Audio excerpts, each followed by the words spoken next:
시청자 여러분 안녕하십니까. 박정희의 발자취 제3부입니다.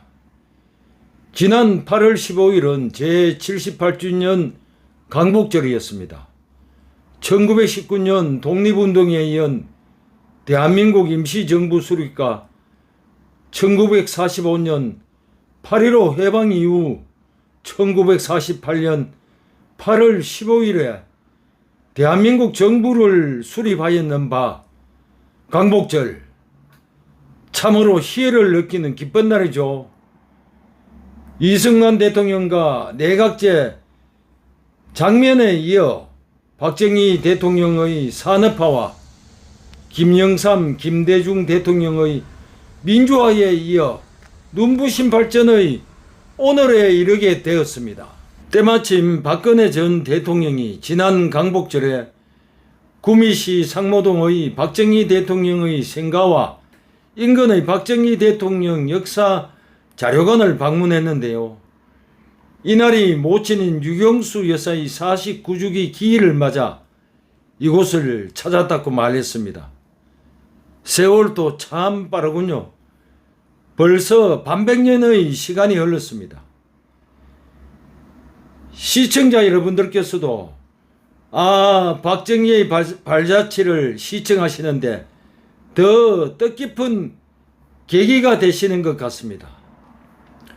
이어서 2부의 끝 이야기, 군부의 주장을 수용해서 김종필을 중앙정보부장에서 해임하고 공화당 창당의 사전 조직 작업을 주도하게 한 내용에 이은 이야기를 계속하겠습니다. 쿠데타에 일단 성공했으나 저항에 대처하고 개척하고 새롭게 정립해야 될 일들이 무수히 많았겠죠. 5.16의 정당성 확보와 시급한 민생 안정과 경제 성장을 위하여 경제개발 계획을 입안하고 실행의 기구로 7월 22일 경제기획은 신설과 동시에 종합경제재건계획을 발표했으며 1961년 12월에는 이듬해 1월부터 시작되는 제1차 경제개발 5개년 계획을 발표했습니다. 한편으로는 깡패 소탕, 사회 악 일소, 농촌 고리채 탕감, 부정축제자 처벌 등이 실행되었죠. 또 한편 김종필의 중앙정보부장 퇴임과 공화당 창당 작업으로 1962년 1월에 민주공화당 창당을 선언하게 되었고, 이후에 1962년 7월에는 헌법심의위원회를 설치하고 대통령 중심제와 국회 단원제를 골자로 한 헌법 채택과 12월의 국민투표 실시로 통과가 되었습니다.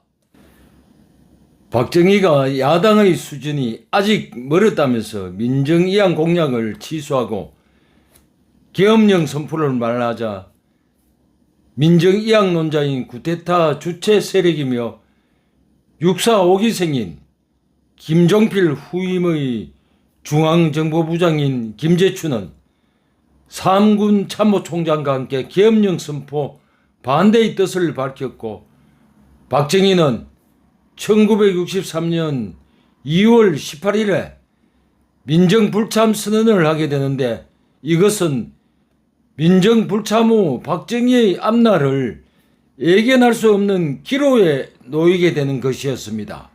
사범학교 동기 부산일보 주필인 황용주가 박정희에게 그럴 바에야 목숨을 건 거사를 왜 했나? 어떤 일이 있더라도 다음 민선 대통령으로 출마해야 된다고 끈질긴 설득을 했는데, 고민 끝에 결심을 굳힌 박정희는 군정 연장 철회를 하는 대신에 박 의장의 대통령 출마를 반대하지 않는다는 안에 쿠데타 주도 세력과 타협과 합의로 민정 불참을 번복했습니다. 박정희의 정치 일정을 방해한 김재춘을 중앙정보부장에서 내치고 김종필 노선에 충실한 김형욱을 중앙정보부장에 임명하는 등 박정희는 1인자 자리를 굳혀가며 자신감 있게 정치 감각을 구사하며 혁명가적인 정치인으로 계속 변신하고 있었습니다.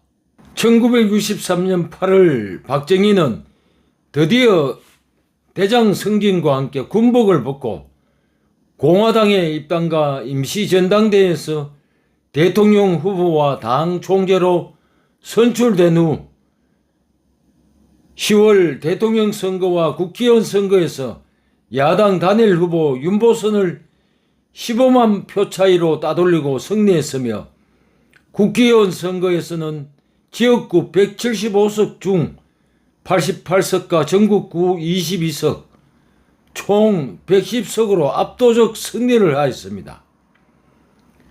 1963년 12월 17일에 대한민국 제5대 대통령에 취임하여 군정을 끝낸 민정을 출범시켰는데 5.16 이후 이때까지 숱한 일들과 숨가쁜 일들이 전개되는 연속이었습니다. 대통령에 취임한 박정희는 당시 46세였고 2인자로 불리던 김종필은 당시 37세였으니 젊음으로 이 모든 일들을 감당하였다고 생각되어집니다. 또 그때 민간보다 앞선 전략과 지략은 군에서 익힌 군사 전략과 미국의 군사 유학으로 선진 문물을 젊은 나이에 배웠기 때문에 가능했다고도 분석하고 있습니다. 대통령 박정희는 경제개발과 기술진흥에 대한 고뇌가 컸는데 그 고뇌는 무엇을 하고 싶어도 자본, 즉 돈이 없어 아무것도 할 수 없는 처지였습니다. 1961년 당시 국민소득은 82달러, 또 농업에 제대로 된 산업은 전무했고 정부 예산의 절반은 미국의 원조였고 국방 예산 72.4%가 역시 미국 군사 원조였습니다. 박정희는 5.16 뒤 정부의 실상을 보고는 도둑맞은 폐가와 같다는 말을 했을 정도이니 정말 가난한 대한민국이었죠. 이에 외화벌이에 1963년부터 1977년까지 7,936명의 강부가 독일 루르 탄광지대로 파견되었습니다. 첫 해인 1963년에는 500명 모집에 4만 6천 명이 몰려서 100대 1의 경쟁률을 보였으니 구직난과 실업난이 얼마나 심했는가를 느낄 수가 있죠. 우리 정부는 1961년 서독에서 1억 5천만 마르크, 당시 원화 가치 기준으로 약 300억 원의 상업 차관을 받기로 하고 1963년 한국 광부 파견에 관한 한독 협정서를 기반으로 광부를 파견했습니다. 당시 광부들은 외화를 벌여들여서 경제 성장에 작게나마 기여를 했으니 자부심을 갖는다고 했습니다. 1964년 12월 6일 박정희 대통령의 국빈 자격으로 서독 방문 때 광부와 간호사들을 만난 연설에서는 여기저기서 흐느끼는 소리에 이어 점점 울음소리가 커져서 박 대통령의 연설은 중단되었고 나중에는 박 대통령도 울고 유영수 여사도 울고 서독 리버케 대통령까지 울고 말았다고 합니다. 제 3부의 이야기는 여기까지입니다. 제4부에서 만나 뵈었으면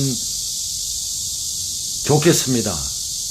시청해 주심에 감사를 드립니다.